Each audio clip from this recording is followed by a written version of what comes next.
Sometimes the loneliest souls find each other when they need it most.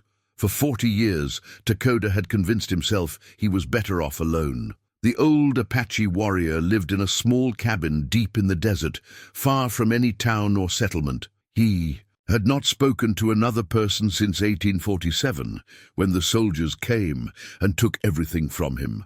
His family was gone. His tribe was scattered. He survived by hunting, growing what he could, and staying hidden from the outside world. Each morning he woke to silence. Each evening he went to bed the same way. The desert was harsh, but it was predictable. People were not. Then one day, a little girl appeared at his door. She was maybe 8 years old, dirty and scared, with nowhere else to go.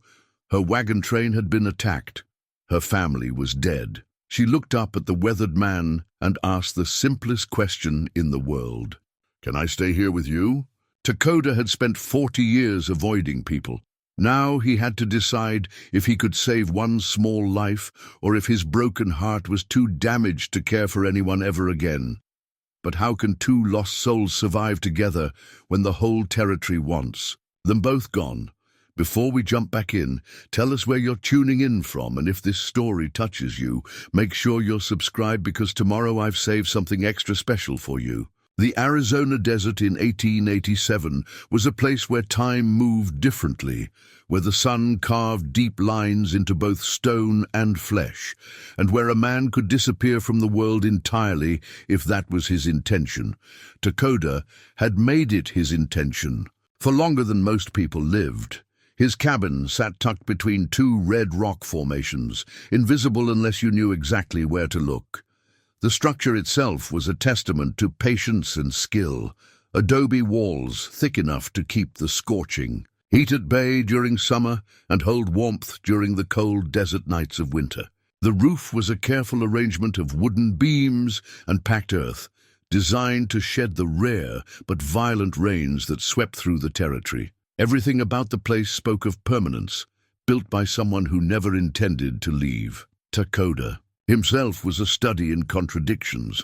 At 63, his body still carried the lean strength of a warrior, though his black hair now showed silver threads like streaks of moonlight. His hands, weathered and scarred from decades of desert living, remained steady and sure.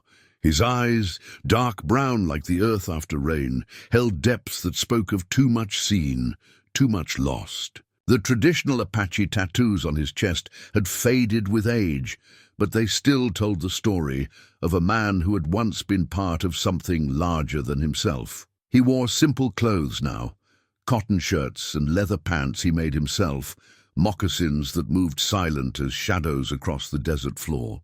Around his neck hung a small medicine pouch made from soft deer hide and decorated with beadwork his wife had crafted 40 years ago. Inside it, he kept the sacred items of his people, a piece of turquoise, an eagle feather, a small stone, from the place where his son had taken his first steps. These were all that remained of the life before. The morning the girl appeared, Takoda had been following his usual routine. He woke before dawn, as was his way, and stepped outside to greet the sun with a prayer his grandfather had taught him when he was no bigger than the child who now stood at his door. He checked his small garden where he grew beans, squash, and corn, the three sisters his people had cultivated for generations. He walked the perimeter of his territory, reading the signs the desert left like pages in a book, which animals had passed in the night, where water might be found,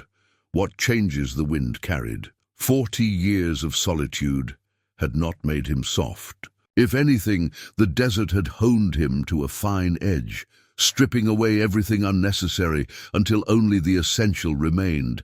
He could track a rabbit across stone, read weather patterns days in advance, and disappear into landscapes so completely that he became part of it. These skills had kept him alive when lesser men would have perished, had allowed him to build a life of sorts in this harsh place. But 40 years of silence had also changed him in ways he sometimes forgot until moments like this one, when human. Contact felt as foreign as speaking a language he had not used in decades. The girl, Sarah, she had whispered her name through cracked lips, was perhaps 8 years old, though malnutrition and exhaustion made her appear younger. Her blonde hair hung in tangles around a face that might have been pretty under better circumstances. Now, it was streaked with dust and tears, marked by the particular exhaustion that comes from being afraid for too long. Her clothes, once the practical dress of pioneer families, were torn and stained with travel. Her shoes, if they had ever fit properly, were now held together more by determination than leather. But it was her eyes that spoke to something in Takoda's chest he had thought long dead. They were blue as winter sky, and they held a peculiar mixture of terror and hope that reminded him powerfully of his own daughter in those last terrible days before the soldiers came. Sarah's eyes said she had seen things no child should see, had been alone in ways no child should be alone, and was now placing all her faith in the kindness of a stranger who might just as easily turn her away. She carried with her only a small cloth bundle, the kind pioneer mothers packed for their children when they expected short journeys. Inside, Takoda would later discover, were a change of clothes too small for her now, a brass compass that had belonged to her father, and a corn-husk doll with button eyes that had been loved nearly to pieces. These few items represented everything she had left of the world she had known. Her story came out slowly, in fragments between exhausted sleep and careful sips of water. The wagon train had been small, only 3 families seeking new opportunities in California. Her parents, Thomas and Mary Whitman, had been farmers from Missouri, following dreams of fertile land and fresh starts that drew so many westward. They had traveled with the Hendersons, an older couple whose own children were grown and gone, and the Kowalskis, a young family with twin boys who had delighted Sarah with their games and songs. The attack had come at dawn, 3 days ago. Sarah's father had hidden her under the wagon and told her not to come out no matter what she heard. She had obeyed, pressing her hands to her ears as the sounds of violence erupted around her. When silence finally fell, she had waited hours before emerging to find a scene that would follow her in nightmares for years to come. Everyone was gone, not just dead, gone. The wagons had been searched and abandoned, supplies scattered, but there were no bodies. This detail bothered Takoda more than he let on. Raiders, whether Apache, Mexican or white outlaws, typically left clear signs of their work. This felt different, more calculated, but he kept these concerns to himself as he tended to the child's immediate needs. Sarah had wandered for 3 days, following the compass her father had taught her to use, knowing only that it pointed toward the mountains where they had planned to rest and resupply. She had shared her meager food with desert animals, slept in whatever shelter she could find, and walked until her feet bled in her inadequate shoes. That she had survived at all spoke to a strength that reminded Takoda of his own people's children, tough and resourceful in ways that soft-town living never taught. Now she sat at his rough wooden table, slowly eating the simple meal he had prepared. Beans seasoned with wild herbs, cornbread baked in his stone oven, water drawn from the spring that made this location habitable. She ate with the careful deliberation of someone who had recently learned not to take food for granted, but her manners spoke of a good upbringing, of parents who had taught her properly even in the harsh conditions of frontier life. "My mama said I should never talk to strangers," she said quietly, looking up at him with those impossibly blue eyes. "But she also said that sometimes God puts people in our path when we need them most." Takoda found himself without words.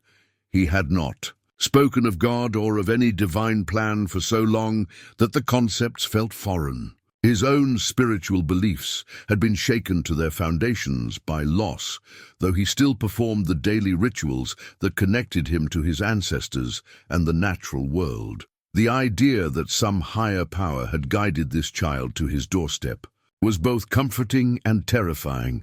"Your mama was a wise woman," he said finally, his voice rusty from disuse. Sarah nodded solemnly. She knew a lot about plants and healing. She said someday she'd teach me to be a real doctor, not just someone who knew home remedies. Her voice caught slightly. I guess that won't happen now. The pain in those words hit Takoda like a physical blow. He recognized it intimately, the moment when a child realizes that the future they had imagined is simply gone, that the people who were supposed to guide them into adulthood are no longer there. He had felt it himself as a boy when disease swept through his band, taking his parents. He had watched his own children feel it when the world changed too fast and too violently around them. Learning never stops, he said, surprised by the gentleness. In his own voice, your mama taught you the foundation. That doesn't disappear. Sarah considered this seriously, as children do when adults offer them something real instead of empty comfort. Did someone teach you about plants? You knew which ones would help my feet. Indeed, he had cleaned and treated the cuts and blisters she had developed during her wandering, using desert plants his grandmother had shown him decades ago. The knowledge was so deeply ingrained that he had acted without conscious thought. But Sarah's observation reminded him of how much he still carried from his old life. My grandmother, he said. She knew the desert like it was her own garden, said every plant had a purpose. You just had to learn to listen to what it was telling you. Could you teach me? The question was asked with the careful hope of a child who had learned not to expect too much from adults. Takoda felt something shift in his chest, like a door he had kept locked for 40 years, creaking open, just a crack. Teaching implied time together, implied a future that extended beyond simply helping her recover enough to move on. It implied connection, responsibility, the possibility of caring about someone else's well-being again. The very idea terrified him, but looking at Sarah, really looking at her, not just seeing her immediate physical needs, he recognized something that went beyond childhood resilience. She had that particular quality he had seen in the best of his warriors, the ones who survived not just through strength or skill, but through an ability to adapt, to find something worth protecting even. In the midst of loss, she was not broken by what had happened to her. She was changed by it, but not destroyed, and perhaps, he thought with a mixture of wonder and fear, she could teach him something too. Perhaps 40 years of isolation had been enough. Perhaps it was time to remember what it meant to be part of something larger than simple survival. Outside, the desert wind picked up, whistling through the rocks with the voice of old spirits. Takoda had learned to read meaning in that sound over the years, and tonight it seemed to carry a message he was only beginning to understand. Change was coming, as inevitable as the seasonal rains. The question was whether he would face it alone, as he had for so long, or whether this small, brave girl would become part of whatever came next. As Sarah finished her meal and began to nod with exhaustion, Takoda made his decision. Tomorrow he would begin teaching her what she needed to know, to survive in this harsh place. Tonight he would simply let her sleep safely, perhaps the first truly safe sleep she had known since her world fell apart. It was a small beginning, but all journeys started with single steps, even the longest ones. The decision to let Sarah stay, even temporarily, changed everything in ways Takoda had not anticipated. The morning after her arrival, he woke to the unfamiliar sound of another person breathing in his space. For a moment, confusion clouded his thoughts. Then memory returned, along with a strange mixture of protectiveness and panic. He had slept fitfully, listening unconsciously for sounds of distress from the corner where he had made a bed for her from blankets and furs. She had slept deeply, the exhausted sleep of a child who had finally found safety. Now, as dawn light filtered through the single window, Takoda studied her sleeping face. The dirt and exhaustion had been washed away the night before, revealing features that spoke of good heritage, strong bones, determined chin, skin that would tan rather than burn under the desert sun. She was clearly her father's daughter in the set of her jaw, but something about the way her hair caught the light reminded him painfully of his own daughter at that age. Sarah woke as children do, all at once and completely alert. Her eyes found his immediately, and he saw the moment when memory returned to her as well. Her face crumpled briefly with fresh grief before she controlled herself with effort that hurt him to witness. "You're still here?" she said quietly, as if she had expected him to disappear during the night. "It's my home," he replied gently. "Where would I go?" She sat up, pushing tangled hair from her face. "Some folks don't like having children around. They say we're too much trouble." The matter-of-fact way she said it told Takoda that this was not the first time she had been made to feel unwelcome. His jaw tightened. With anger he had no right to feel. After all, had he not spent 40 years deliberately avoiding exactly this kind of responsibility? "You're no trouble," he said, and was surprised to realize he meant it. Sarah nodded seriously, then reached into the small bundle that contained her possessions. She withdrew a brass compass, its surface worn smooth by handling. "This was my papa's," she said. "He taught me how to use it. Said a person should always know which way they're headed." Takoda took the compass when she offered it, feeling its solid weight. It was a good piece, well made, and clearly cared for. The inscription on the back read, "To Thomas, from your loving father. May you always find your way home." The irony was not lost on either of them. "He sounds like a wise man," Takoda said, handing it back. "He was."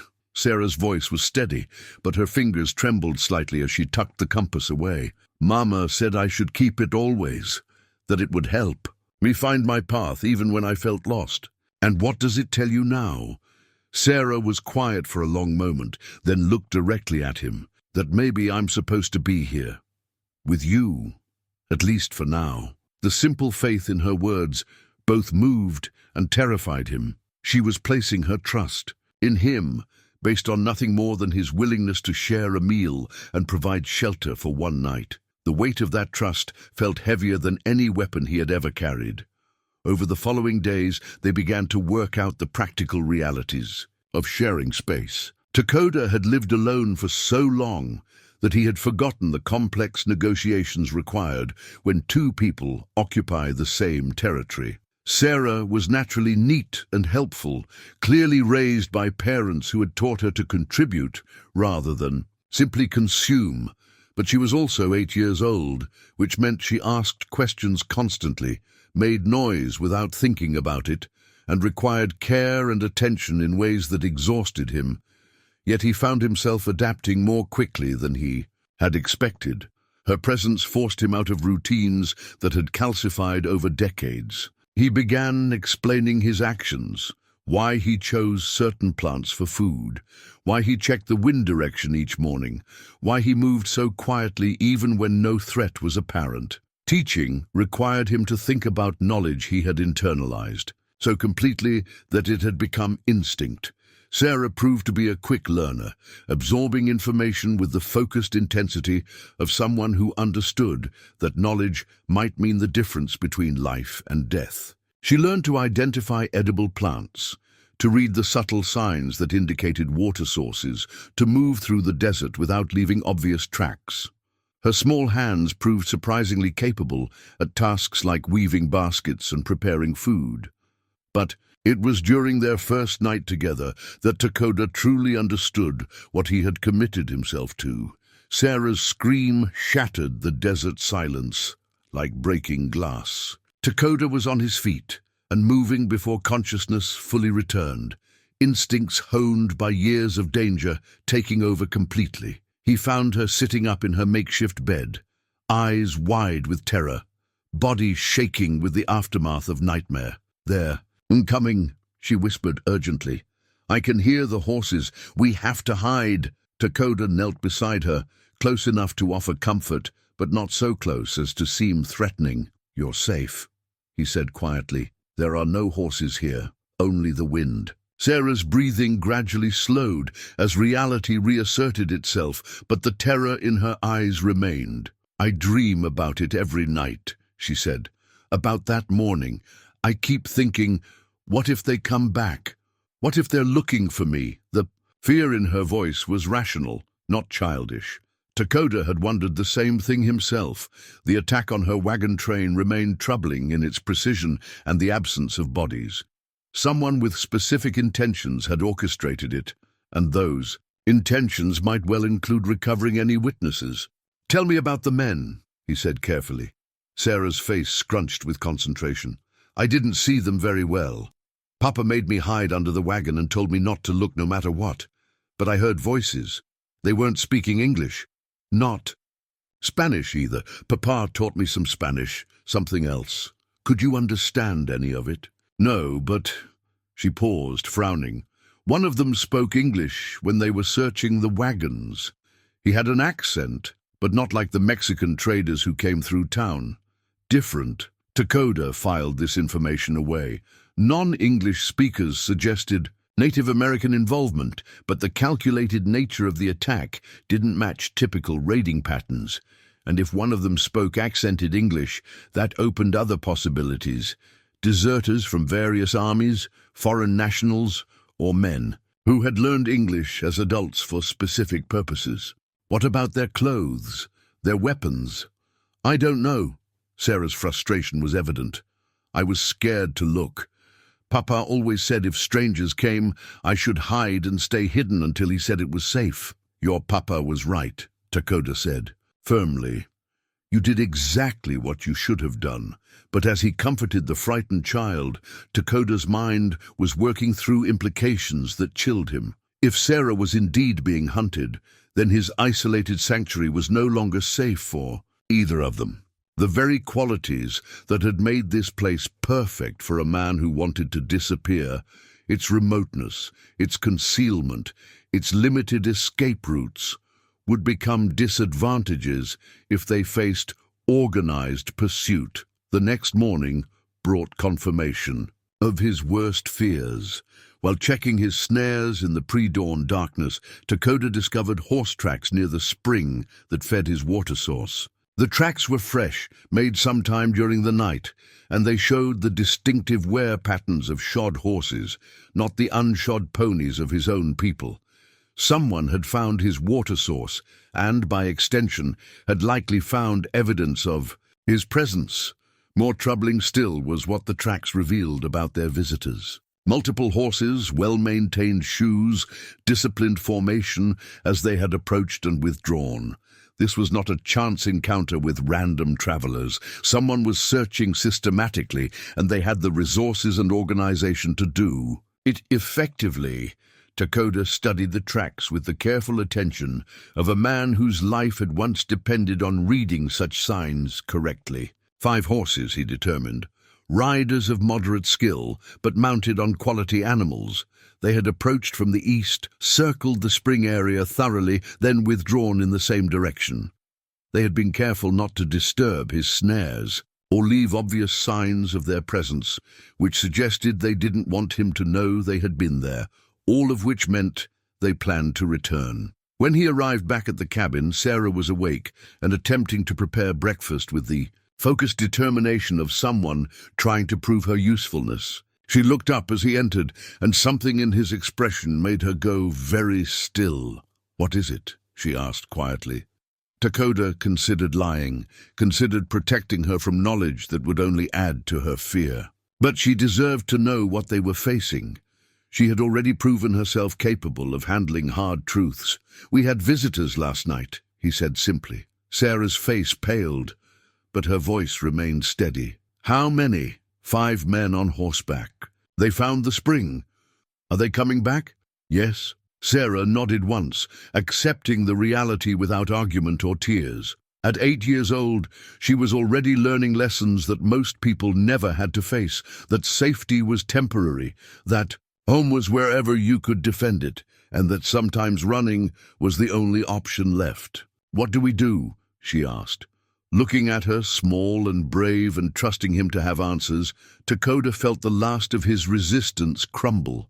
For 40 years, he had convinced himself that isolation was strength, that needing no one meant never being vulnerable. But this child had shown him a different kind of strength, the courage to trust, to hope, to build connections even after everything had been taken away. He could not protect her by sending her away. He could only protect her by accepting what he had tried so hard to deny, that some things were worth fighting for, even if fighting meant risking everything you had left to lose. "We prepare," he said simply, "and we decide if we run or if we stand." Sarah considered this seriously, then reached for her father's compass. She held it in both hands, studying its face as if it could provide more than mere direction. "Papa always said a person should know which way they're headed," she said finally. "But what if all the ways lead to trouble?" "Then you choose the trouble you can live with," Takoda replied. As he said the words, he realized he had already made his choice. For the first time in 40 years, he had something to fight for beyond mere survival. Whether that would prove to be redemption or disaster remained to be seen. The discovery of the horse tracks changed the rhythm of their days together. Where before Takoda had moved with the unhurried pace of a man who answered to no schedule but the sun's, now every action carried new urgency. Sarah needed to learn, not just how to survive in the desert, but how to survive while being hunted. Their first lesson began before dawn, when the air still carried the coolness of night, and the light was soft enough to see clearly without being seen. Takoda led her to a flat area behind the cabin where the ground showed footprints clearly. "Watch," he said, then demonstrated how to walk without leaving obvious sign, how to place feet carefully on stone rather than soft earth, how to test each step before committing full weight, how to use natural features to mask movement. His own feet made virtually no sound, and his tracks were so faint that Sarah had to concentrate to see them at all. "Your turn," he said. Sarah's first attempts were clumsy, her steps too heavy and poorly placed, but she listened carefully to his corrections and applied them immediately. Within an hour, she was moving with considerably more stealth than most adults ever achieved. "Why are you so quiet when you walk?" she asked during a rest break. The question touched on memories Takoda usually kept buried. "My grandfather taught me," he said finally. "He said a warrior who announced his presence with every step was a warrior who wouldn't live long enough to protect his people." "Were you a warrior?" The simple question hung between them. Takoda had avoided direct answers about his past, but Sarah's situation demanded honesty. She needed to understand not just what he was teaching her, but why he was qualified to teach it. "Yes," he said, "a long time ago." "Is that why you know so much about hiding and tracking and medicine?" "Yes." Sarah considered this with the seriousness that marked all her thinking. "Did you ever have to fight people who were trying to hurt someone you cared about?" The question struck him like a physical blow. Images flooded his mind, the last battle he had fought, the one that had cost him everything. His wife's face as she realized the soldiers had found their winter camp. His children's hands reaching for him as he tried desperately to protect them all. "Yes," he said quietly. "Did you win?" This time the silence stretched longer. "How did you?" Explain to a child that sometimes winning and losing were not clear categories, that you could defeat your enemies and still lose everything that mattered. "I survived," he said at last. "That's not always the same as winning." Sarah nodded, as if this made perfect sense to her. Perhaps it did. She had survived the attack on her wagon train, but no one would call that winning. "Will you teach me to fight too?" she asked. "I hope we won't need to fight. But if we do..." Takoda looked at her, small and determined, already bearing scars that no child should carry. The part of him that remembered being a father wanted to protect her from even the idea of violence. But the part of him that had been a warrior understood that protection sometimes meant preparation for the worst possibilities. "If we do," he said carefully, "I'll teach you what you need to know." Their training expanded beyond stealth to include other survival skills that might prove essential. Sarah learned to identify the sounds that meant danger, horses moving at different gaits, the particular quality of voices that suggested hostile intent, the difference between natural desert noises and those made by people trying to be quiet. She proved remarkably adept at these lessons. Her small size, which might have been a disadvantage in direct confrontation, made her excellent at hiding and moving unseen. More importantly, she had the patience to remain still and quiet for long periods, a skill that could not be taught, only developed through necessity. During their afternoon lessons, Takoda began sharing more practical knowledge about desert survival. He showed her which cacti contained water and how to extract it safely, which insects were edible in emergencies, how to find shade and conserve moisture during the hottest parts of the day. "The desert isn't cruel," he explained, as they prepared their evening meal. "It's just honest. It doesn't pretend to be anything other than what it is.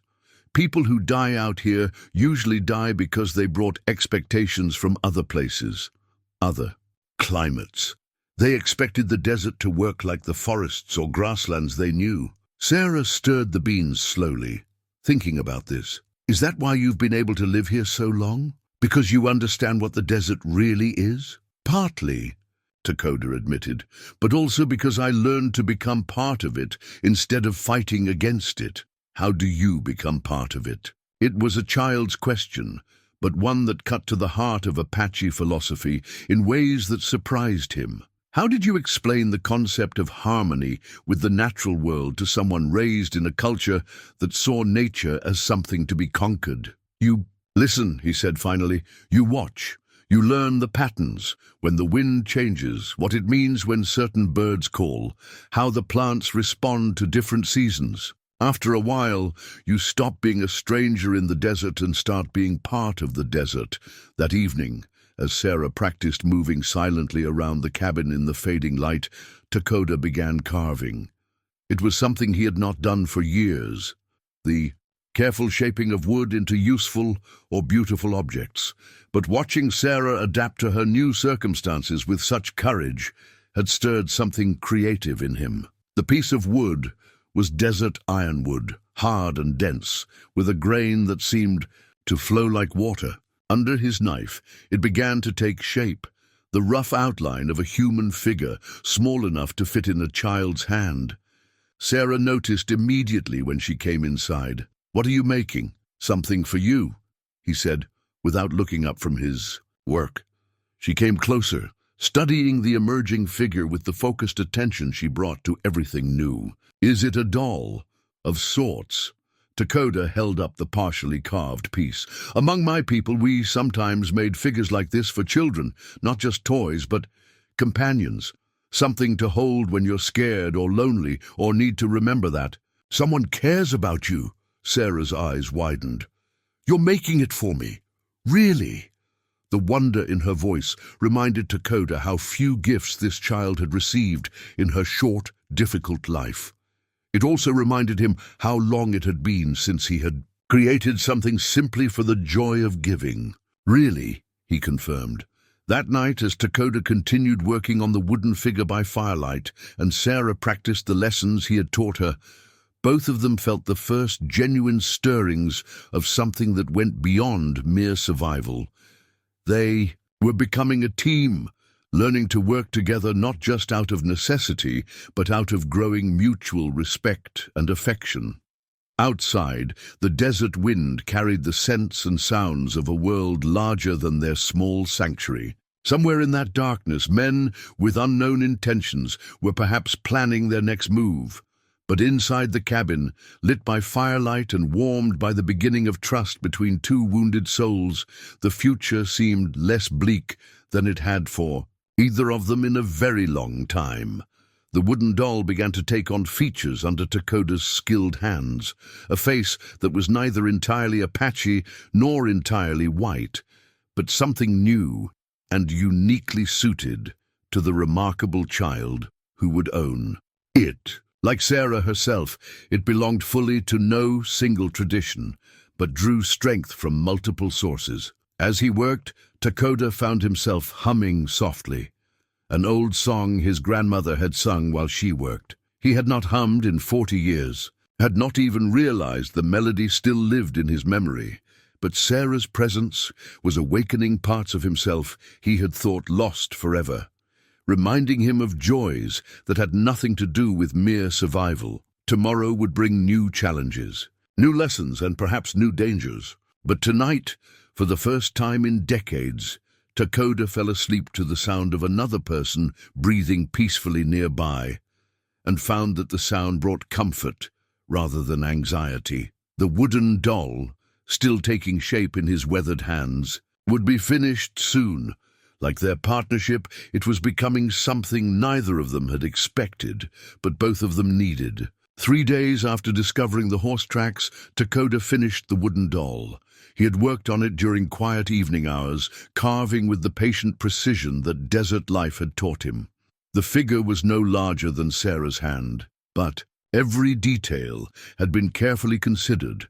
The flowing hair, the simple dress, the small smile that suggested both courage and kindness. When he presented it to Sarah after their morning lessons, she received it with a reverence that touched him deeply. She turned it over in her small hands, examining every curve and line. "She's beautiful," Sarah whispered. "What's her name?" "That's for you to decide," Takoda replied. "Among my people, names come from the heart. What does she tell you her name should be?" Sarah studied the doll seriously, as if listening for whispered secrets. "Hope," she said finally. "Her name is Hope." The choice surprised Takoda. He had expected something more practical, more grounded in Sarah's experience of the world. Hope seemed like a dangerous thing to name anything in their current circumstances. "Why Hope?" he asked gently. Sarah clutched the doll against her chest. "Because she looks like she believes things can get better, even when they're bad right now." The simple wisdom of her words stirred something in Takoda's chest, a warmth he had not felt in 40 years. This child, who had lost everything and was currently being hunted by unknown enemies, could still recognize hope when she saw it, could still choose hope as the thing she wanted to hold on to. "Hope is a good name," he said. That afternoon, their lessons took a more serious turn. Takoda led Sarah to a natural depression in the rocks about a quarter-mile from the cabin, a place where someone could remain hidden while having clear lines of sight in multiple directions. "If trouble comes," he said, "this is where you come. You can see the cabin from here, but anyone at the cabin cannot see you unless they know exactly where to look." Sarah studied the position carefully, noting the natural camouflage provided by shadows and vegetation. "How long would I stay here? Until I come for you, or until you're certain I'm not coming?" The stark reality of those words hung between them. Sarah was 8 years old, but she was also a survivor who had already learned that the adults who were supposed to protect her could disappear without warning. "How would I know for certain?" she asked quietly. Takoda had hoped she wouldn't ask that question, but he should have known better. Sarah faced hard truths directly, without flinching. "If a full day and night pass without seeing any sign of me, and if you see strangers at the cabin, then you assume I'm not coming back." What would I do then? This was the conversation he had been dreading, but it was necessary. Sarah needed to know she had options beyond simply waiting to be discovered. "You have your father's compass," he said. "Do you remember what direction we traveled when we moved you to this position?" Sarah thought for a moment, then pointed confidently northwest. "That way. Good. If you follow that direction for 2 days walking, you'll reach a trading post called Willow Creek. It's run by a man named Jim Morrison. He's honest, and he has no love for people who hurt children." "How do you know about him?" Takoda was quiet for a moment. "I've watched the trading post from a distance over the years. Morrison has taken in other children who had nowhere to go. He asks no questions about their past and protects them like they were his own." Sarah nodded seriously, filing away this information. But then she looked directly at him with those impossibly blue eyes and asked the question that cut to the heart. "Of his fears, do you think you might not come back?" Honesty warred with the desire to comfort her. She deserved truth, but she was still a child who had already endured too much uncertainty. "I think," he said carefully, "that I will do everything in my power to come back to you, but I also think you're strong enough to survive even if the worst happens." Sarah considered this seriously. "Would you want me to survive, even if you couldn't?" The question pierced him. How did you explain to a child that her survival mattered more than your own, that she carried possibilities you had lost, dreams you could no longer dream? "Yes," he said simply. "I would want you to live and grow up and become the strong woman I can already see in you." That evening, as they prepared their meal together, Sarah began talking more freely about her life before the attack. She told him about her parents' farm in Missouri, about the chickens she had tended and the garden she had helped her mother maintain. She described the long journey west, the other families they had traveled with, the songs they sang around campfires to pass the long evenings. "Mama used to say that moving west was like planting seeds," Sarah said, stirring beans over the fire. "You had to leave behind everything you knew, but if you were brave enough and worked hard enough, something better would grow." Takoda listened to these stories with careful attention, not just to the words, but to what they revealed about the child telling them.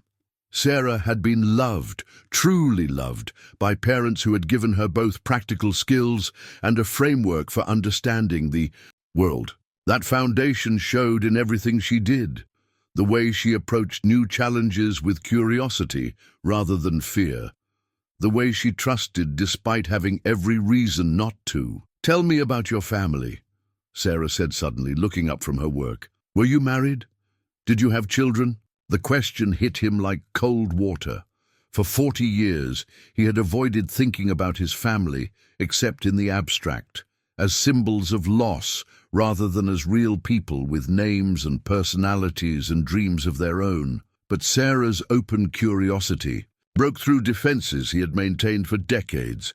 "Yes," he said quietly, "I had a wife, 2 children. What were their names? My wife was called Ayana. It means eternal blossom in our language. My son was Esno, he who walks alone. My daughter," his voice caught slightly, "my daughter was Itzel, rainbow maiden." Sarah waited patiently for him to continue, sensing the difficulty of these words. "Esno was about your age when—" Takoda stopped, then forced himself to continue. "When the soldiers came, Itzel was younger, maybe 5 summers. What happened to them?" The story came out slowly, in fragments, like water seeping from a stone. The government's decision to relocate all Apache bands to reservations, the resistance his people had mounted, the final battle where he had been away scouting when the soldiers found their winter camp. His desperate race back, arriving too late to save anyone. "I found them 3 days later," he said, his voice barely above a whisper. "The whole camp was gone. Everyone I had ever loved, everyone I had sworn to protect." Sarah reached across the small space between them and placed her small hand on his weathered one. The gesture was simple, but it carried a weight of understanding that few adults could have managed. "That's why you've been alone all this time," she said. It wasn't a question. "Yes. Were you afraid that if you cared about people again, they might be taken away too?" The insight was startling in its accuracy. Sarah had somehow seen to the heart of his 40-year isolation with the clarity that sometimes comes to those who have faced their own devastating losses. "Yes," he admitted. Sarah was quiet for a long moment, still holding his hand. When she spoke again, her voice carried a wisdom far beyond her years. "My mama used to say that loving people was like tending a garden. Sometimes storms came and destroyed everything you'd planted. But if you stopped planting because you were afraid of storms, you'd never have anything beautiful in your life again." Takoda felt tears he had not shed in decades, threatening at the corners of his eyes. This child, this remarkable, resilient child, was offering him lessons in courage that his 40 years of isolation had failed to teach him. "Your mama was very wise," he said. "She was scared too sometimes," Sarah continued. Scared about leaving Missouri, scared about the journey west, scared about what we'd find when we got to California. But she said being scared was just proof that you were doing something that mattered. That night, as Sarah slept peacefully, with hope clutched in her arms, Takoda sat by the dying fire and allowed himself to remember his family not as symbols of loss, but as people he had loved. He remembered Ayana's laugh, the way she hummed while she worked, her fierce protectiveness when their children were threatened. He remembered Esno's endless questions about everything, his determination to master every skill his father tried to teach him. He remembered Itzel's joy in simple things, butterflies, smooth stones, the sound of wind through leaves. For 40 years he had carried their memory like a wound that would not heal. But Sarah's presence was teaching him a different way to remember, not as endings but as foundations. Everything Ayana had taught him about healing, everything Esno had shown him about curiosity, everything Itzel had demonstrated about finding joy even in difficult circumstances, all of that lived on in how he was now caring for this lost child. Perhaps that was what love really meant, not the desperate clinging to what you had, but the willingness to plant new seeds even after storms had destroyed everything you thought was permanent. Outside, the desert wind carried the scents of sage and creosote, familiar companions in his long solitude. But tonight, those scents seemed different somehow, not just markers of a harsh place where he had chosen to hide, but elements of a home he was learning to share. Tomorrow would bring new lessons, new preparations for whatever dangers might come. But tonight, Takoda allowed himself to hope that perhaps his 40 years of exile were finally drawing to a close. Perhaps it was time to rejoin the world of the living, to plant new seeds and tend them carefully, even knowing that storms might come again. The wooden doll. Hope seemed to watch over Sarah's sleeping form with the same protective care that Takoda now felt stirring in his own heart. It was a dangerous feeling, this caring, but it was also the first thing in 40 years that had made him feel truly alive. The attack came on their 7th day together, just as the sun reached its zenith and the desert heat made everything shimmer like water. Takoda was teaching Sarah how to identify different types of cactus when he heard it. The distant sound of horses moving at a steady pace. Not the random wandering of wild animals, but the purposeful advance of riders who knew their destination. "Sarah," he said quietly, not wanting to alarm her but needing her immediate attention. "Do you remember what I taught you about the hidden place?" She looked up from the prickly pear pad she had been examining, and something in his tone made her go completely still. "Yes, go there now. Take hope and your father's compass. Stay hidden until I come for you." Sarah's eyes widened as she too began to hear the approaching hoofbeats. "What about you? I'll be fine. But I need to know you're safe before I can deal with whatever's coming." For a moment he thought she might argue. The set of her jaw reminded him powerfully of his own daughter's stubborn streak. But Sarah had learned hard lessons about obedience in dangerous situations. "Promise you'll come for me," she said fiercely. "I promise I'll try."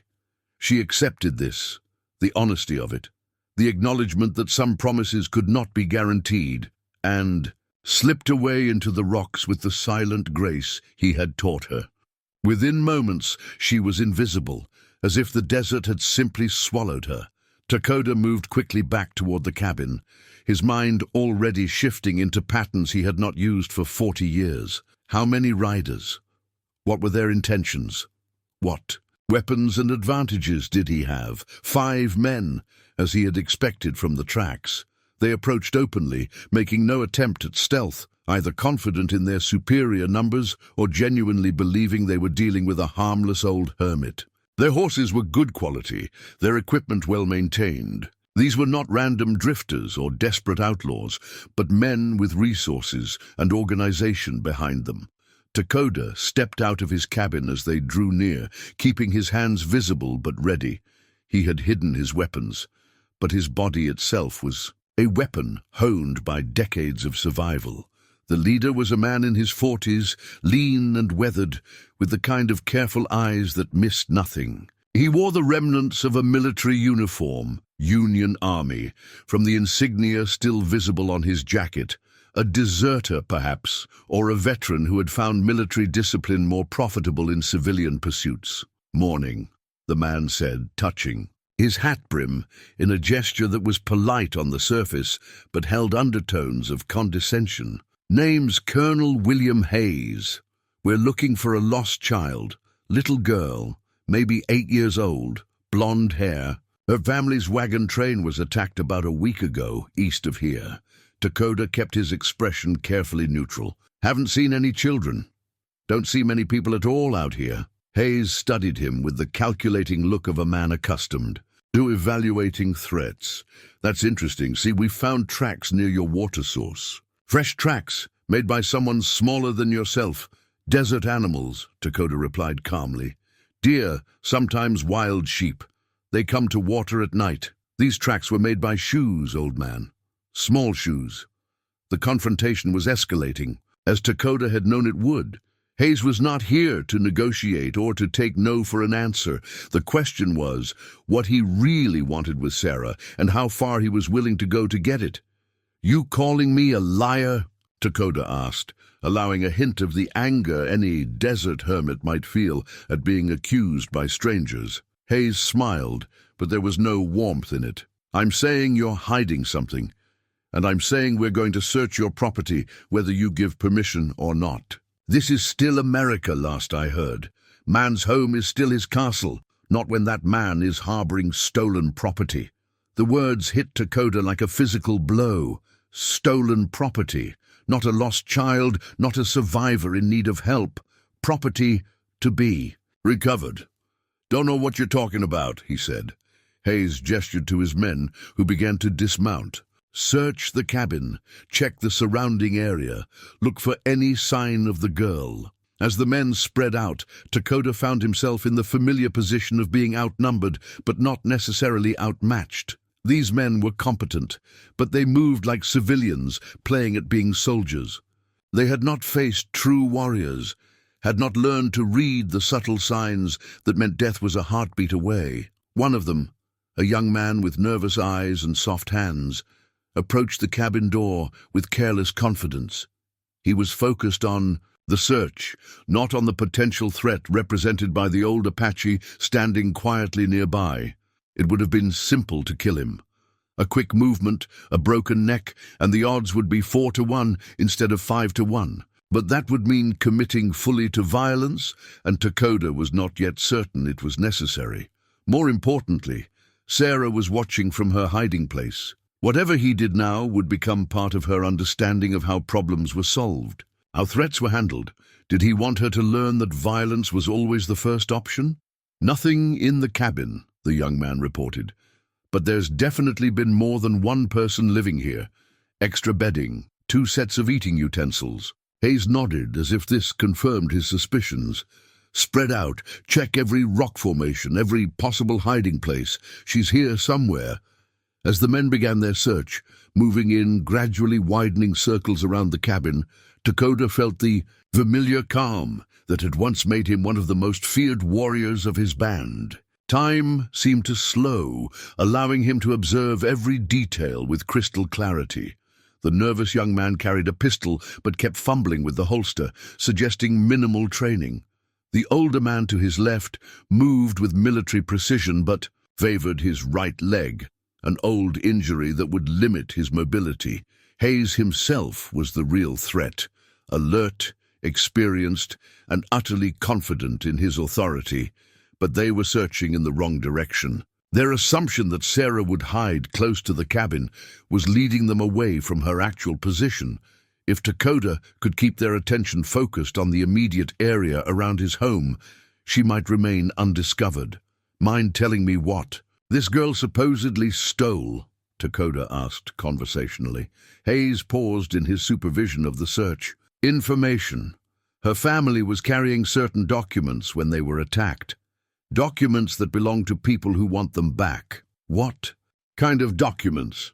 The kind that could make certain land claims very valuable to the right parties. Takoda filed this information away, so Sarah's family had been carrying something more than personal possessions, papers that were worth organizing a systematic hunt to recover. That explained the calculated nature of the attack, the absence of bodies, the continued pursuit.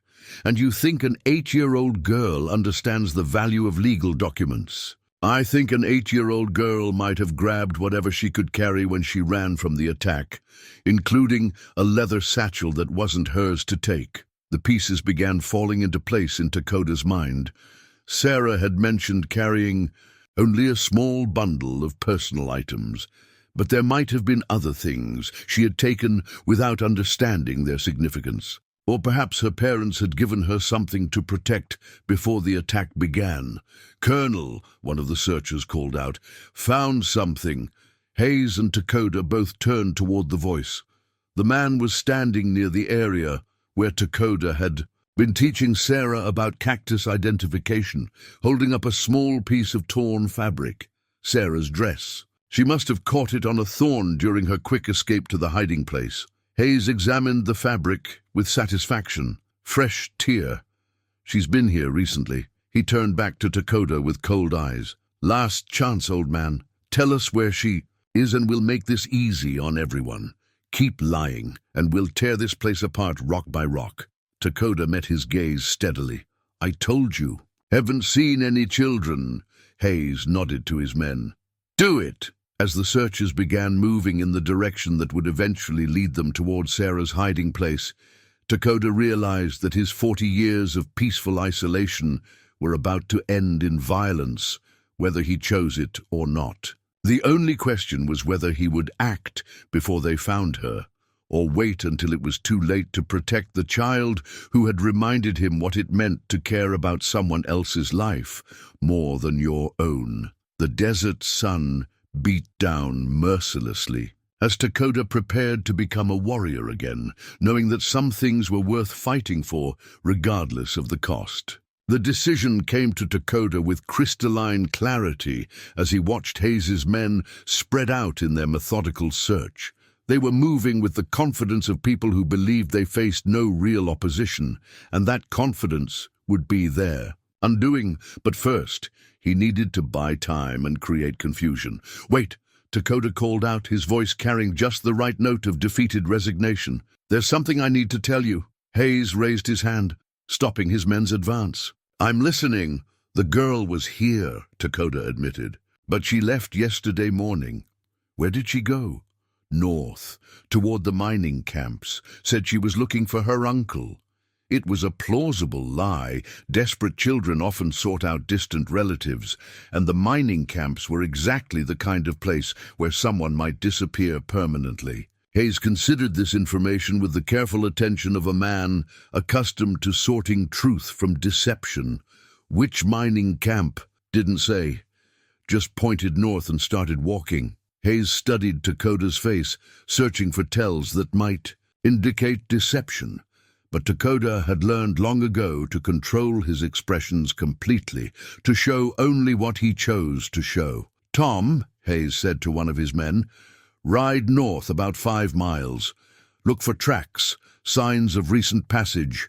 Report. Back in 2 hours." As Tom mounted his horse and rode off, Takoda felt a mixture of satisfaction and growing tension. He had eliminated one of the 5 men and bought precious time, but he had also committed himself to a course that could only end in violence. Hayes was not the kind of man who would simply accept a story and ride away. "You know," Hayes said conversationally, "I've been thinking about you, old man. Apache, aren't you? I can tell from the way you move, the way you watch everything at once." Takoda said nothing, but his silence was answer enough. "Funny thing about Apaches," Hayes continued. "They don't usually live alone. Family, tribe, community, that's what matters to your people. So what's a warrior doing all by himself in the middle of nowhere?"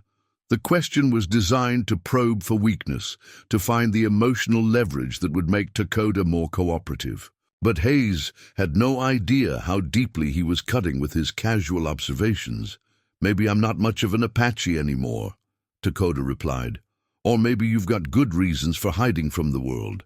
Maybe you've done things that make it safer to stay invisible. Hayes was fishing, but his instincts were sound. He sensed that there was more to Takoda than appeared on the surface, and he was systematically testing for vulnerabilities. While they talked, the remaining 3 men continued their search with increasing urgency. They had covered the immediate area around the cabin and were now moving outward in widening circles. It would not be long before one of them stumbled across Sarah's hiding place. Takoda began making subtle preparations for violence. He shifted his weight slightly, positioning himself for optimal movement. He identified the locations of his hidden weapons, a knife buried near the cabin door, a war club concealed in the woodpile, a bow and arrows cached in the rocks behind. The house. More importantly, he began to think like a warrior again. Hayes was the primary threat and needed to be eliminated first.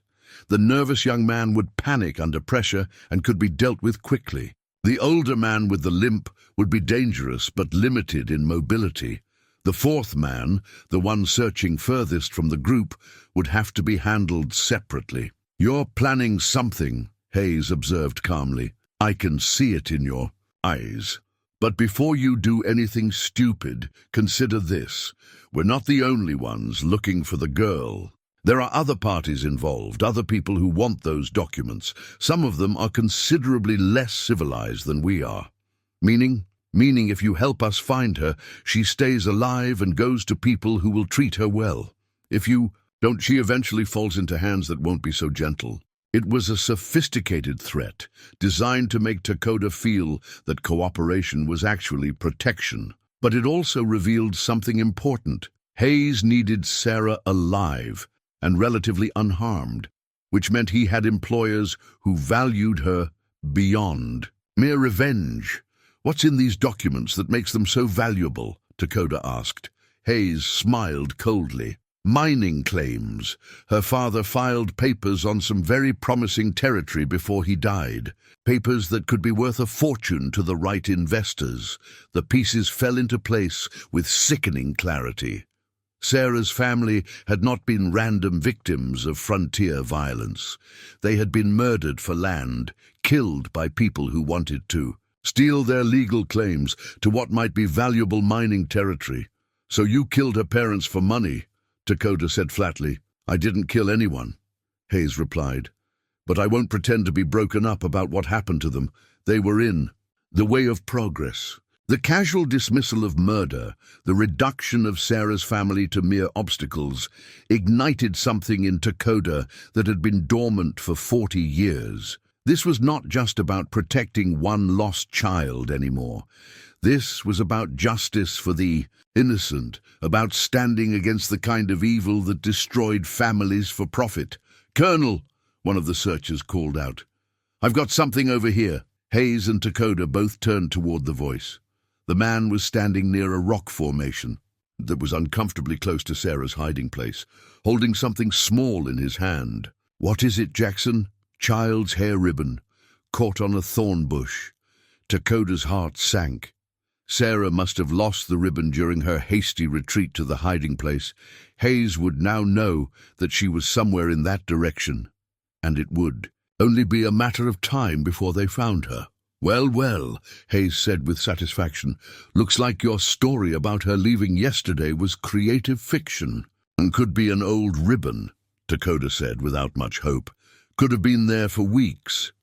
"Could be, but I don't think so." Hayes drew his pistol, not pointing it directly at Takoda, but making its presence unmistakably clear. "I think it's time for you to stop playing games and tell us exactly where she is." "I told you the truth." "No.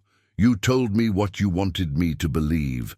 There's a difference." The confrontation was reaching its inevitable conclusion.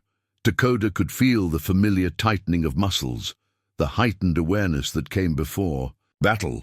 Around him, the desert seemed to hold its breath, waiting to see what kind of man he would choose to be. "Jackson," Hayes called out, "continue searching in that direction. Move slow and careful. If she's hiding in those rocks, we don't want to spook her into running." As Jackson began moving methodically toward Sarah's position, Takoda realized that the time for deception had passed. In perhaps 10 minutes, they would find her. After that, there would be no possibility of protecting her through words or misdirection. He thought of Sarah watching from her hiding place, probably terrified, but trusting him to somehow make this right. He thought of his own children, lost 40 years ago because he had not been there to protect them when it mattered most. History would not repeat itself. Not this time. Takoda looked directly at Hayes and made his choice. "You're right," he said, calmly. "I have been lying to you." Hayes smiled with cold satisfaction. "I'm listening. The girl is here, but you're not going to take her." The words hung in the desert air like a challenge thrown down before the gods themselves. Hayes's expression shifted from satisfaction to wariness as he recognized something in Takoda's voice that spoke of absolute commitment. "Old man," Hayes said carefully, "you're outnumbered and outgunned. Don't make this harder than it has to." Takoda smiled, and for the first time in 40 years, it was the smile of a warrior who had found something worth dying for. "You have no idea how hard this is about to become." The violence erupted like summer lightning, sudden, devastating, and impossible to predict. Takoda moved with the fluid grace of a man half his age, muscle memory and warrior instincts taking over completely. His first target was the nervous young man who was closest and least experienced. A single strike to the throat silenced him permanently before he could even draw his weapon. Hayes was quick to react, bringing his pistol up with practiced efficiency, but Takoda was already moving. The knife he had buried near the cabin door was in his hand, as if it had materialized there, and he rolled behind the woodpile, just as Hayes's first shot splintered the logs where his head had been a moment before. "Jackson! Miller!" Hayes shouted to his remaining men. "Converge on the cabin. Watch your crossfire." But Takoda was no longer at the cabin. 40 years of desert living had taught him to move like shadow and wind, to use terrain as both weapon and shield.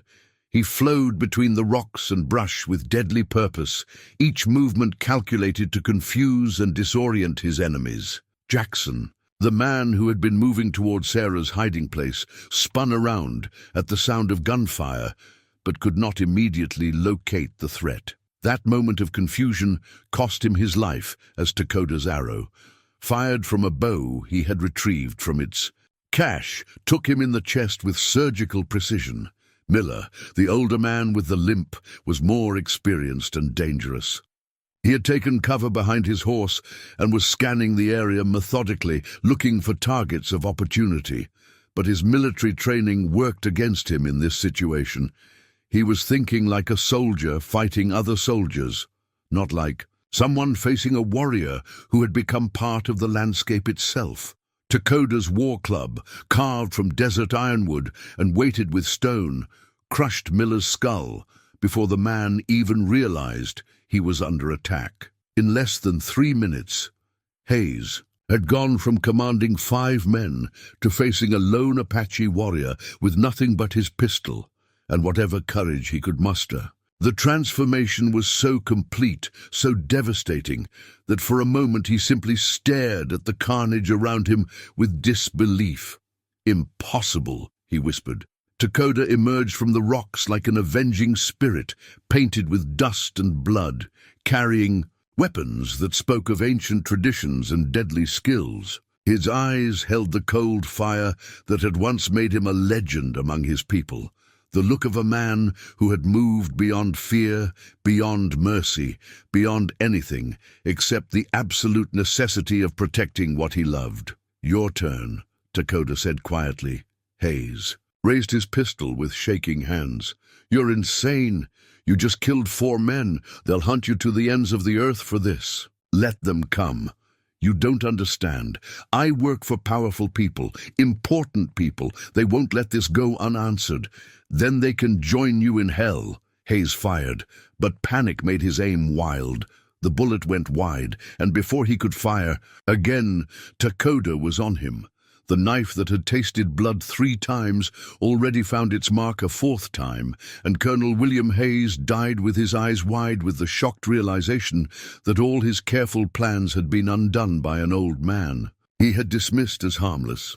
As silence settled over the desert once more, Takoda stood among the bodies and felt the familiar emptiness that followed battle. Violence solved problems, but it always created new ones. These men had employers, associates, people who would ask questions when they failed to return, but those were concerns for tomorrow. Today, Sarah was safe. "Sarah," he called out, his voice carrying clearly across the rocks. "It's over. You can come out now." She emerged slowly from her hiding place, clutching hope against her chest, her eyes wide with shock at the scene before her.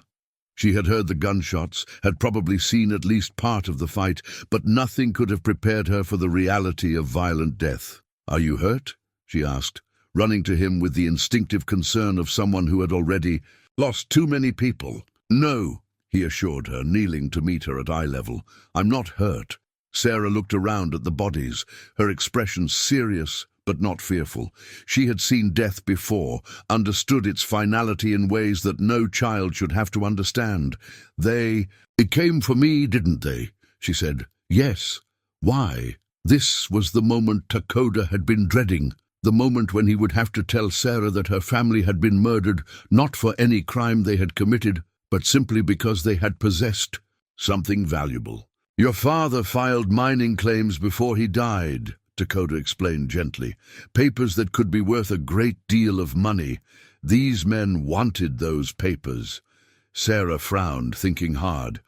"Papa did talk about filing claims. He said we were going to California to start a new life, but first we had to stop in Denver to make everything legal. Do you know what happened to those papers?" Sarah was quiet for a long moment, then reached into her small bundle of possessions. From the very bottom, wrapped carefully in a piece of oilcloth, she withdrew a leather portfolio that Takoda had never seen before. "Papa gave this to me right before the attack," she said. "He told me to keep it hidden and never let anyone take it from me. He said it was our family's future." Takoda accepted the portfolio with reverent care. Inside were official documents, bearing governmental seals, maps marked with precise survey information, and correspondence that detailed the location and potential value of mining claims in Colorado Territory. Even his untrained eye could see that these papers represented substantial wealth, possibly enough to make their owners rich beyond imagination. No wonder Hayes and his associates had been willing to kill for them.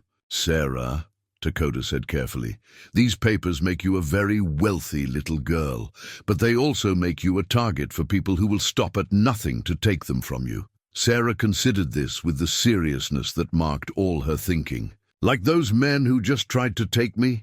Yes, and there will be others. Then what do we do?" The question hung between them like a bridge waiting to be crossed. Takoda could see several possible paths forward, each with its own dangers and possibilities. He could try to find a way to get Sarah to safety, perhaps to that trading post he had mentioned, or to relatives back east if any existed. He could attempt to sell or transfer the mining claims to legitimate buyers who would ensure Sarah received fair compensation. He could even try to take her to the territorial authorities and hope that the legal system would protect her rights. But all of those options required leaving his sanctuary, venturing back into a world he had avoided for 40 years. They required trusting institutions and people who might have their own agendas. Most importantly, they required separating from Sarah at exactly the moment when she most needed protection. Or there was another choice, one that terrified him with its implications, but felt increasingly like the only honorable path forward. "We could go to Colorado," he said slowly, "to the mining claims themselves, make sure they're properly registered and protected. Build something there that would be yours by right, not just by legal documents." Sarah's eyes widened. "You mean we could go together, you and me, if that's what you want? But what about your home here, your life in the desert?" Takoda looked around at the place that had been his refuge for 4 decades. The cabin he had built with his own hands, the garden he had tended through countless seasons, the rocks and hills that had become as familiar as the faces of old friends. "Maybe it's time for a change," he said. "Maybe 40 years is long enough to hide from the world." Sarah smiled, the first completely joyful expression he had seen from her since she had appeared at his door. I'd like that very much." But even as they made their plans, both of them understood that the road ahead would be dangerous beyond anything they had yet faced. Hayes had spoken of other parties interested in the mining claims, people who would be less civilized in their methods. The territorial government itself might have corruption that reached into the highest levels. And Sarah, as the legal owner of potentially vast wealth, would remain a target until those claims were either secured or surrendered. Yet for the first time since her family's death, Sarah had hope for a future that extended beyond mere survival. And for the first time in 40 years, Takoda had a purpose that went beyond simply avoiding the pain of caring about someone else. They would face whatever came together, the old Apache warrior and the brave little girl, bound now not just by mutual need, but by the kind of chosen family that sometimes proved stronger than blood itself. As they prepared to leave the only home either of them had known in this harsh place, both understood that they were crossing a threshold that could never be uncrossed. But some journeys, once begun, had to be completed regardless of their dangers. The desert would remember them, but they could no longer remain part of its silence. The journey to Colorado would take them through some of the most dangerous territory in the American West. Lawless lands where Apache raids, Mexican bandits, and American outlaws created a lethal mixture of threats.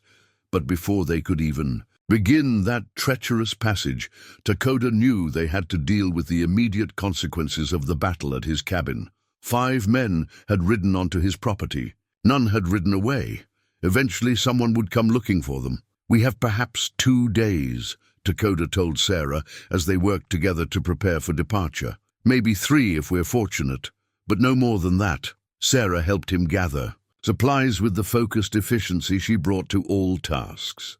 "How do you know?" Men like Hayes report to other men. When they don't return on schedule, those other men will send more people to investigate. As they worked, Takoda found himself making decisions he had not faced in 40 years. What to take, what to leave behind, how to balance the need for mobility against the necessity of carrying enough supplies to survive the journey ahead. His medicine pouch, naturally, the sacred items of his people that connected him to his ancestors and his heritage. The war lance that had been his grandfather's, wrapped carefully in oiled leather and strapped to his horse's flank. Tools for hunting and survival, weapons for defense, enough food to last until they could hunt or trade for more. But he also found himself selecting items that had no practical value. A carved wooden bowl his wife had made, a child's moccasin that had belonged to his daughter, small tokens of memory that he had kept hidden even from himself for 4 decades. Sarah's presence had given him permission to remember love as well as loss. For her part, Sarah packed with the careful thoroughness of someone who understood that everything left behind might be lost forever. Her few possessions fit easily into a leather satchel Takoda had crafted for her, the compass that had been her father's, the wooden doll, Hope, a change of clothes, and the precious mining documents wrapped in oilcloth. "Are you scared?" she asked as they loaded their supplies onto Takoda's horse, a sturdy desert mustang named Windrunner who had been his companion for 15 years. "Yes," Takoda admitted, "but being scared and being ready are not the same thing." That afternoon they performed a ritual that marked the end of one life and the beginning of another. Together they buried the 5 bodies in graves that would be invisible to casual observation but properly respectful of the dead. "Even enemies deserved that much," Takoda explained to Sarah. "The land remembered everything, and it was important to treat it with respect." As they worked, Sarah asked the question that had been troubling her since the fight. Have you killed people? Before? Takoda paused in his digging, choosing his words carefully. Yes, during the wars, when I was defending my people. Does it get easier? No, he said quietly. It gets harder. Each time you lose a little piece of the person you used to be. Sarah considered this seriously. But sometimes you have to do it anyway. Sometimes the choice is between becoming someone you don't want to be and letting someone you love be. Hurt by people who have no conscience. And you chose to protect me. I chose to protect you. That evening, as they sat by their last fire at the cabin that had been Takoda's home for 40 years, he began teaching Sarah lessons that went beyond mere survival skills. These were the teachings of his people, stories and wisdom that had been passed down through generations, knowledge that she would need not just to survive the journey ahead, but to understand her place in the larger world. My grandfather used to say that every person carries two wolves inside them, Takoda began, his voice taking on the cadence of traditional storytelling. One wolf is fed by anger, hatred, jealousy, and fear. The other wolf is fed by love, compassion, courage, and hope. Sarah listened with the rapt attention she gave to all his teachings. Which wolf wins? The one you feed. She was quiet for a moment, staring into the fire. The men who killed my family, they fed the wrong wolf. Yes, but you fed the right one when you protected me, even though you had to fight. Takoda nodded, struck once again by her insight. Violence is sometimes necessary, but it should never be the first choice, and when it becomes necessary, it should be done to protect something good, not to destroy something you hate. As the night deepened, they made their final preparations. Takoda showed Sarah how to ride behind him on Windrunner, how to hold on during difficult terrain, how to dismount quickly if they faced trouble. He taught her the signals they would use to communicate silently, the emergency procedures she should follow if they became separated. Most importantly, he began teaching her about the war lance that had been his grandfather's.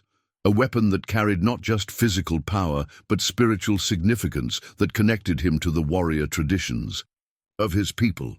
This lance has been in my family for 5 generations, he explained, allowing her to examine the carefully crafted weapon. It was made by my great-great-grandfather during the time when the Apache ruled all the land from the mountains to the desert. Every man who has carried it has used it to protect his family.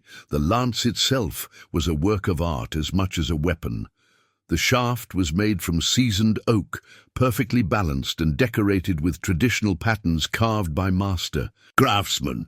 The iron point had been forged by Apache smiths who had learned metalworking from captured Mexican artisans, then perfected the techniques through generations of refinement. But it was the spiritual elements that made the lance truly powerful. Eagle feathers marked with sacred symbols hung from leather cords just below the point. Beadwork in patterns that told the story of his family's victories and honors wrapped the grip area. Small medicine bundles contained items blessed by shamans and elders, pieces of turquoise, fragments of meteorite, herbs that carried the prayers of his ancestors. When I carry this lance, Takoda told Sarah, I carry the strength of all the warriors who came before me, but I also carry the responsibility to use that strength only in defense of what is right. Sarah touched the weapon reverently, understanding that she was being shown something sacred. Will you teach me to use it? I will teach you what you need to know, but I hope you never need to use those lessons. As they prepared for sleep on their last night in the desert sanctuary, both of them understood that the morning would bring changes neither could fully anticipate. They were leaving the known for the unknown, safety for danger, isolation for a world full of people who might wish them harm. But they were also leaving together, no longer strangers bound only by circumstance, but family bound by choice and tested by shared hardship. Takoda? Sarah said quietly from her bedroll near the dying fire. Yes, thank you for everything, for saving me, for taking care of me, for choosing to come with me instead of sending me away." Takoda felt his throat tighten with emotion. "Thank you for reminding me that some things are worth the risk of caring about them. Do you think we'll make it to Colorado, I mean?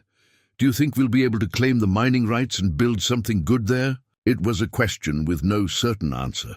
The journey ahead was fraught with dangers, both known and unknown. Even if they survived the physical challenges, the legal and political obstacles might prove insurmountable.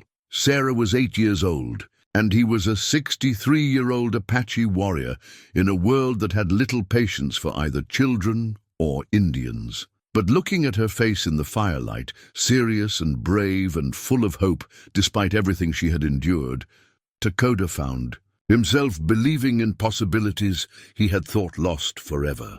"I think," he said carefully, "that we have as good a chance as anyone, and I think that whatever happens, we'll face it together."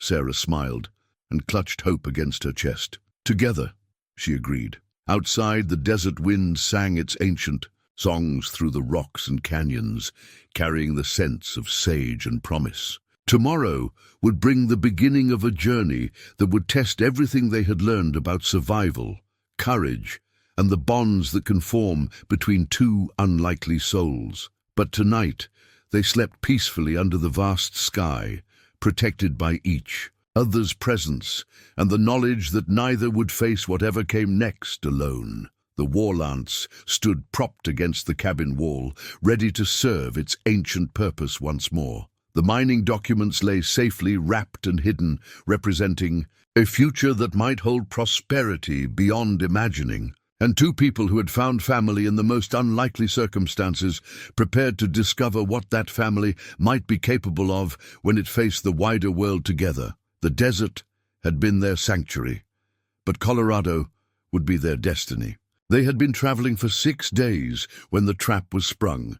The ambush came at Devil's Canyon, a narrow passage between towering red rock walls that offered the only feasible route through the mountain range. Takoda had known it was dangerous. Any warrior with experience understood that canyons were natural killing grounds, but the alternative routes would have added weeks to their journey and exposed them to different but equally serious risks. He had scouted ahead on foot, while Sarah waited with Windrunner in a concealed position 2 miles back, following the careful protocols they had established for dangerous terrain. What he found confirmed his worst fears: fresh horse tracks, recently extinguished campfires, and most tellingly, the deliberate placement of stones that served as trail markers for coordinated groups. They were expected. Takoda made his way back to Sarah with the silent speed that had once made him a legend among his people. She read the news in his face before he spoke a word. "How many?" she asked quietly. "At least 8. Maybe more." Sarah's hand moved instinctively to the leather satchel that contained her father's mining documents. "They found us somehow." "Yes. What do we do?" This was the moment Takoda had been dreading since they left the desert. The point where all their preparation would be tested against enemies who had every advantage except the most important one. They were fighting for money, while he was fighting for family. "There's a place I scouted yesterday," he said, leading Windrunner toward a barely visible trail that branched off from the main route. "Defensible position, multiple escape routes, good cover.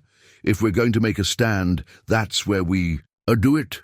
The position he had selected was a natural fortress, a flat area surrounded by boulders and brush, accessible from only 2 directions, with a hidden cave that could serve as Sarah's refuge if the worst happened. It was the kind of terrain Apache warriors had used to defeat vastly superior forces for generations. As they prepared their defenses, Sarah proved once again that her courage was not merely the bravado of childhood, but the genuine steel of someone who had faced loss and chosen to keep fighting. "Show me how to load the rifle," she said firmly.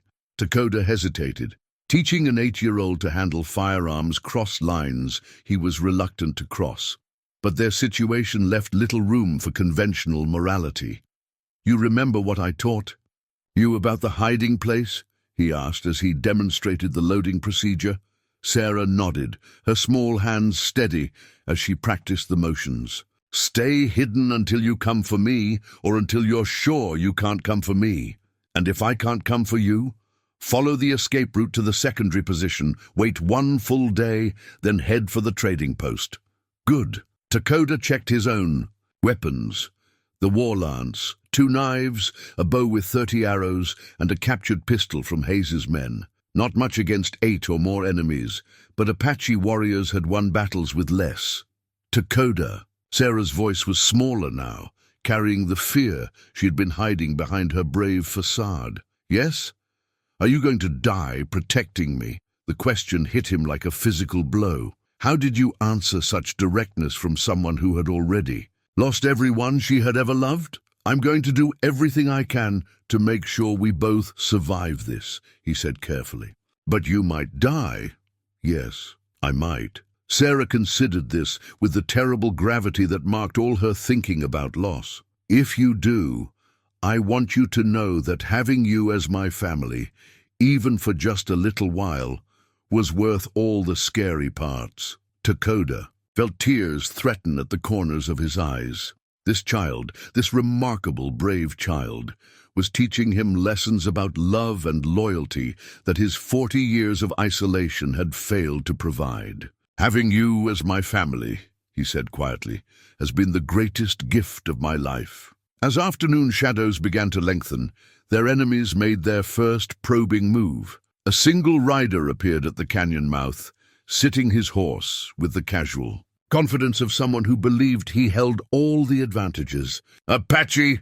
the man called out, his voice echoing off the canyon walls. "We know you're in there. We know you've got the girl and the documents." Takoda remained silent, invisible among the rocks and shadows. "My name is Captain Marcus Webb. I represent certain business interests that have a legitimate claim to those mining rights. Send out the girl with the papers, and we'll let you ride away." Still no response from Takoda. He was studying the canyon walls, noting the positions where other men might be concealed, calculating angles of fire and avenues of approach. "Don't make this harder than it has to be," Webb shouted. "We've got you surrounded. There's no way out except through us." From her hiding place in the cave, Sarah could hear the exchange. She clutched hope against her chest and tried to control the fear that threatened to overwhelm her. Takoda had taught her that fear was natural, even useful, but only if you didn't let it control your actions. The sacred stone he had given her, a smooth piece of turquoise from his grandfather's medicine bundle, lay warm in her palm. He had told her it would bring protection, and she chose to believe that was true. "This is your last chance," Webb called out. "Surrender now, and the girl won't be harmed." Takoda's response came not in words, but in the ancient war cry of his people, a sound that had struck terror into enemies for generations, a sound that announced the presence of a warrior who had chosen death before dishonor. The battle for Sarah's future was about to begin. The war cry echoed through Devil's Canyon like the voice of ancient gods, and Captain Webb's response was immediate, a barked command that sent his men into motion with military precision. They came from 3 directions simultaneously, a coordinated assault that spoke of professional training and careful planning, but they were fighting terrain that Takoda had chosen, and they were facing a warrior who had spent 6 decades learning to turn disadvantage into opportunity. The first man to reach Takoda's position died silently, Takoda's knife finding the gap between his ribs before he could raise an alarm. The second managed to fire 1 shot, wide and high, before an arrow took him in the throat. But the sound of gunfire revealed Takoda's position, and the remaining attackers converged on him with deadly intent. What followed was a brutal dance of survival that showcased everything Takoda had learned in a lifetime of warfare. He moved like smoke between the rocks, never remaining in one position long enough for his enemies to fix his location. His grandfather's war lance became an extension of his will, striking with precision that seemed supernatural to men accustomed to fighting conventional opponents. Webb himself proved to be a formidable adversary, a veteran of frontier wars who understood Apache tactics and refused to be drawn into the kind of individual combat that favored Takoda's superior skills. Instead, he directed his men with cold efficiency, using their superior numbers to gradually compress the area where Takoda could maneuver. "He's only one man," Webb shouted to his troops. "Coordinate your fire. Don't give him room to move." But as the battle intensified, something unexpected happened. Sarah, watching from her hiding place in the cave, saw Takoda stumble as a bullet grazed his left shoulder.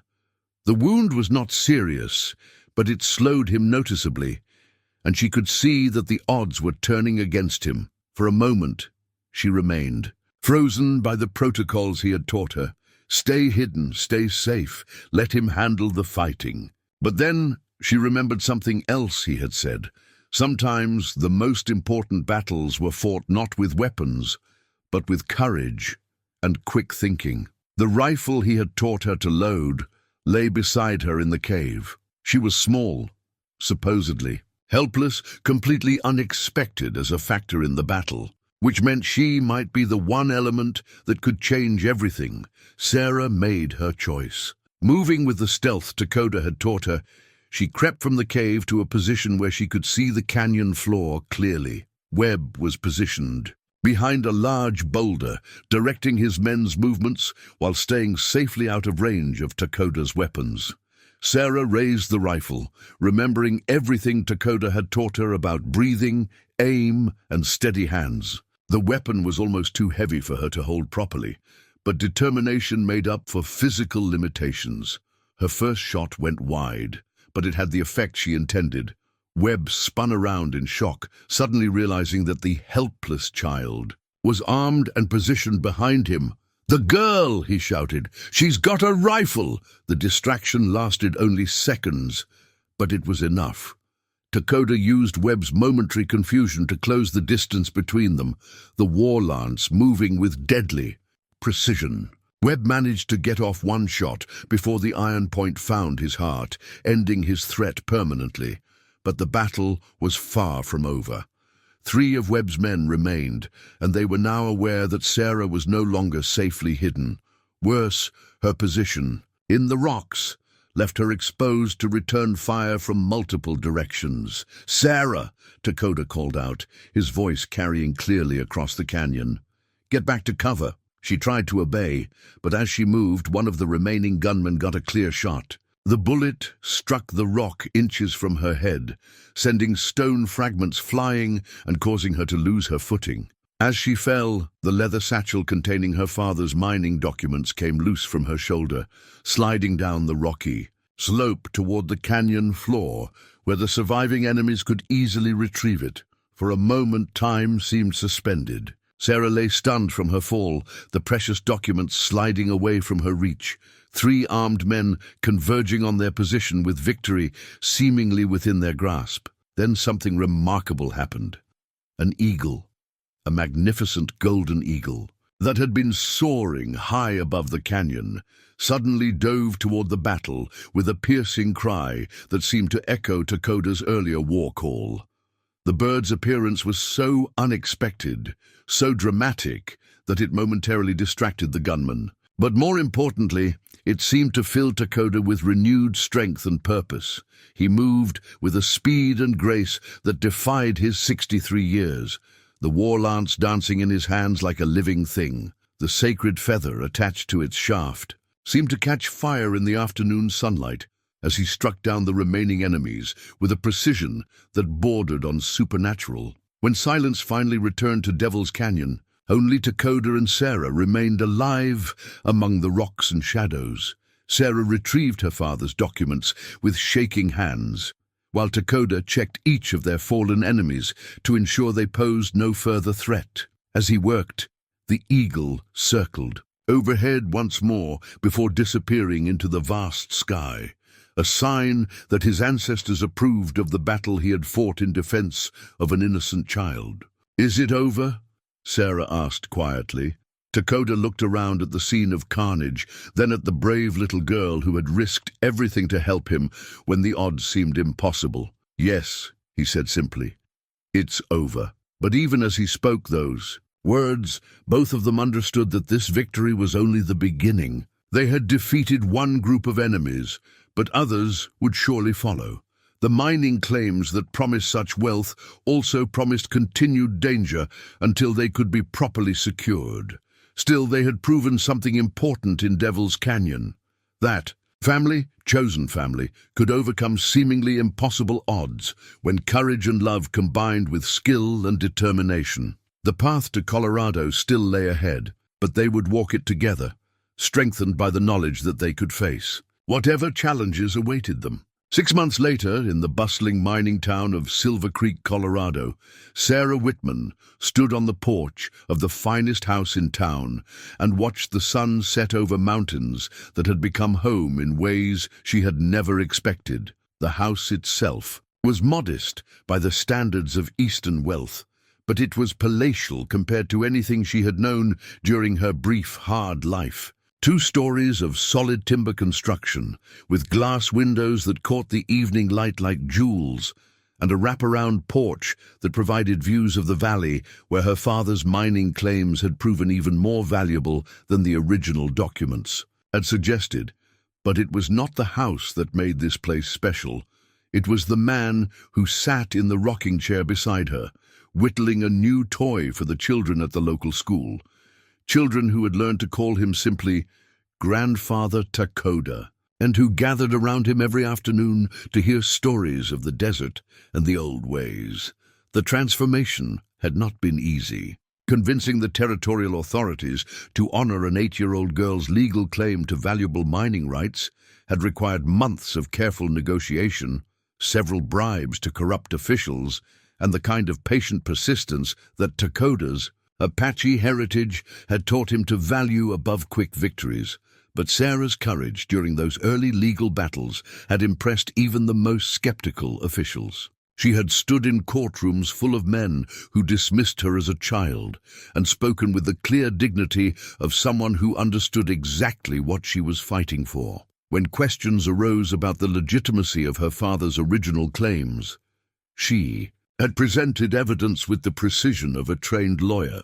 When attempts were made to intimidate her into accepting unfavorable terms, she had faced them down with the same steady resolve she had shown in Devil's Canyon. Takoda had been her constant companion through it all, serving officially as her guardian but functioning in practice as something much more profound, a grandfather by choice rather than blood, a protector who had found his purpose again in safeguarding her future. The mining claims had indeed proved spectacularly valuable, not just silver as the original surveys had suggested, but gold and copper as well. Within 3 months of establishing their legal ownership, Sarah had become one of the wealthiest individuals in Colorado Territory. But wealth, they had both learned, brought its own complications. There had been more attempts by various parties to separate Sarah from her fortune, some legal, others decidedly less so. Through it all, Takoda had remained vigilant, using skills honed by 40 years of survival to protect her from threats, both obvious and subtle. The town of Silver Creek had initially viewed them with suspicion. An Apache warrior and a young girl claiming ownership of the most valuable property in the region struck many as too unlikely to be believed. But Sarah's generosity and Takoda's quiet wisdom had gradually won over even the most skeptical residents. Sarah had funded the construction of a school that welcomed children regardless of their background. She had established a clinic that provided medical care to anyone who needed it, remembering her mother's dream of becoming a doctor. Most importantly, she had insisted that Native Americans be treated with the same respect as any other residents of the territory, a policy that had initially caused friction, but ultimately helped create a more peaceful community than most frontier towns could claim. For his part, Takoda had found ways to bridge the gap between his Apache heritage and his new role as a respected member of an integrated community. He served as a translator and mediator when conflicts arose between settlers and the various tribes in the region. He taught traditional healing methods to the town doctor, sharing knowledge that had been passed down through generations of his people. Perhaps most importantly, he had begun teaching young people, both Native American and white, the skills and wisdom that had sustained his people for centuries, not as a way of keeping the past alive for its own sake, but as a foundation for building a future where different cultures could coexist and learn from each other. "Do you ever miss it?" Sarah asked as the last light faded from the sky. "The desert, I mean. The solitude." Takoda considered the question seriously, as he always did when Sarah asked about important things. "Sometimes," he admitted, "there was a simplicity to that life that had its own beauty. But a life lived only for yourself is only half a life. The desert taught me how to survive. You taught me how to live." Sarah smiled and reached for his weathered hand. At 9 years old now, she was taller and stronger than she had been during those desperate days when she first appeared at his cabin. Idor, but her eyes still held the same mixture of courage and compassion that had first convinced him to risk caring about someone again. "I've been thinking," she said carefully, "about what we should do when I'm old enough to really manage the mining operations myself." "And what have you concluded?" "I think you should write down your stories, all of them, about your family, about the old ways, about what it was like before the wars changed everything." Takoda was quiet for a long moment. The idea of recording his people's history for future generations was both appealing and daunting. So much had been lost already. Languages, traditions, ways of understanding the world that had sustained the Apache for countless generations. "Who would want to read such stories?" he asked. "People like me," Sarah said simply. "People who need to understand that courage and love and family come in many different forms. People who need to know that it's possible to survive terrible losses and still build something beautiful." As if summoned by her words, hope appeared in Sarah's other hand, the wooden doll that had traveled with them from the desert to the mountains, that had witnessed battles and legal proceedings and quiet moments of healing. The doll's simple, carved smile seemed to approve of their conversation.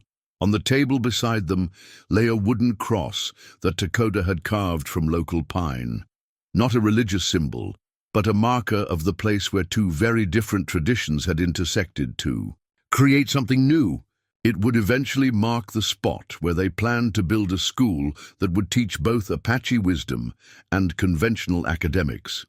A place where children from all backgrounds could learn to see strength in diversity rather than threat. The sounds of the town settling into evening drifted up to them. Children being called in for supper, horses being tended, the comfortable bustle of a community that had learned to value both prosperity and peace. "Tomorrow," Sarah said contentedly, "I want to start learning how to use your grandfather's war lance properly." Takoda smiled. "Tomorrow," he agreed, "but tonight, let's just enjoy being home." As stars began to appear in the darkening sky, both of them understood that they had found something rarer than silver or gold.